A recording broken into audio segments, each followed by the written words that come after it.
Hello everyone, আজকে তোমাদের সাথে শেয়ার করব আমার ফেভারিট কাঁঠালের বিচির ভর্তা। প্রথমেই আমরা কাঁঠালের বিচিগুলো সিদ্ধ করে নিব, তারপর শিলপাটায় ভালো করে বেটে নিব, তারপরে দিয়ে দিব পেঁয়াজ কুচি ও মরিচ, সবকিছু আধা ভাঙ্গা করে বেটে নিব।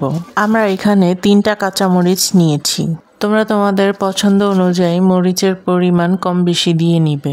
তারপর একটি শুকনা মরিচ পোড়া প্লেটে ছিঁড়ে নিলাম, তার মধ্যে দিয়ে দিলাম স্বাদমতো লবণ, সাথে দিয়ে দিলাম সরিষার তেল। তারপর আম্মু কাঁঠালের বিচিগুলো ভালোভাবে মাখিয়ে নিল। ভালোভাবে মাখানোর পর দেখতেই পাচ্ছ দেখতে কত সুন্দর হয়েছে, খেতেও ঠিক তেমনই মজাই হয়েছে। সেদিন আম্মু কাঁঠালের বিচির ভর্তার পাশাপাশি কাঁঠালের বিচি দিয়ে খাসির ফ্যাবজা ও কলিজা ভুনা করেছিল।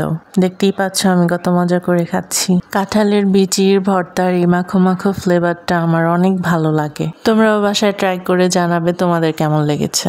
ভিডিওটি এই পর্যন্ত দেখে থাকলে তোমাদের সবাইকে অসংখ্য ধন্যবাদ। ভিডিওটি ভালো লাগলে please like, comment, share with your friends and family, and don't forget to subscribe our channel Sunny Road Vlogs and hit the bell icon. Please follow our Facebook page Sunny Road Vlogs. সবাই ভালো থাকবে। ওকে, tata, by.